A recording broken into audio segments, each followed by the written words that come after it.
شروع اللہ کے نام سے جو سب پر مہربان ہے، بہت مہربان ہے۔ الف لام میم۔ یہ کتاب ایسی ہے کہ اس میں کوئی شک نہیں۔ یہ ہدایت ہے ان ڈر رکھنے والوں کے لیے جو بے دیکھی چیزوں پر ایمان لاتے ہیں اور نماز قائم کرتے ہیں، اور جو کچھ ہم نے انہیں دیا ہے اس میں سے اللہ کی خوشنودی کے کاموں میں خرچ کرتے ہیں، اور جو اس وحی پر بھی ایمان لاتے ہیں جو آپ پر اتاری گئی اور اس پر بھی جو آپ سے پہلے اتاری گئی، اور آخرت پر وہ مکمل یقین رکھتے ہیں۔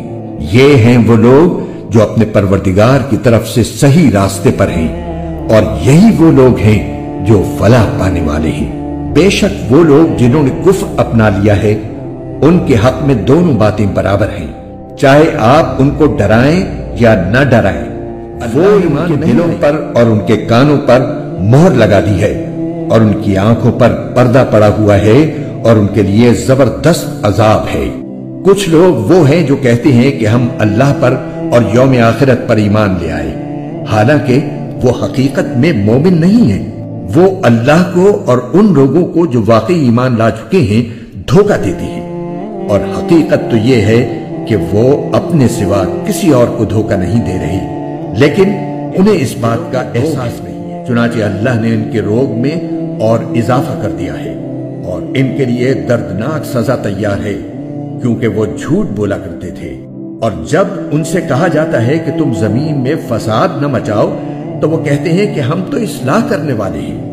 یاد رکھو یہی لوگ فساد پھیلانے والے ہیں، لیکن انہیں اس بات کا احساس نہیں ہے۔ اور جب ان سے کہا جاتا ہے کہ تم بھی اسی طرح ایمان لے آؤ جیسے دوسرے لوگ ایمان لائے ہیں، تو وہ کہتے ہیں کہ کیا ہم بھی اسی طرح ایمان لائیں جیسے بے وقوف لوگ ایمان لائے ہیں؟ خوب اچھی طرح سن لو کہ یہی لوگ بے وقوف ہیں، لیکن وہ یہ بات نہیں جانتے۔ اور جب یہ ان لوگوں سے ملتے ہیں جو ایمان لا چکے ہیں تو کہتے ہیں کہ ہم ایمان لے آئے، اور جب یہ اپنے شیطانوں کے پاس تنہائی میں جاتے ہیں تو کہتے ہیں کہ ہم تمہارے ساتھ ہیں۔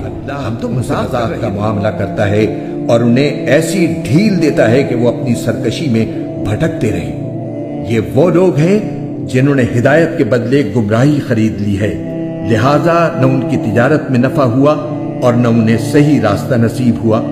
ان کی مثال اس شخص کی سی ہے جس نے ایک آگ روشن کی، پھر جب اس آگ نے اس کے ماحول کو روشن کر دیا تو اللہ نے ان کا نور سلب کر لیا اور انہیں اندھیریوں میں چھوڑ دیا کہ انہیں کچھ دکھائی نہیں دیتا۔ گونگے ہیں، اندھے ہیں، چنانچہ اب وہ واپس نہیں آئیں گے۔ یا پھر ان منافقوں کی مثال ایسی ہے جیسے آسمان سے برستی ایک بارش ہو، جس میں اندھیریاں بھی ہوں اور گرج بھی اور چمک بھی۔ وہ کڑکوں کی آواز پر موت کے خوف سے اپنی انگلیاں اپنے کانوں میں دے لیتی ہیں، اور اللہ نے کافروں کو گھیرے میں لے رکھا ہے، ایسا لگتا ہے کہ بجلی ان کی آنکھوں کو اچک لے جائے گی۔ جب بھی بجلی ان کے لیے روشنی کر دیتی ہے وہ اس روشنی میں چل پڑتے ہیں، اور جب وہ ان پر اندھیرا کر دیتی ہے تو کھڑے رہ جاتے ہیں۔ اور اگر اللہ چاہتا تو ان کے سننے اور دیکھنے کی طاقتیں چھین لیتا۔ بے شک اللہ ہر چیز پر قدرت رکھتا ہے۔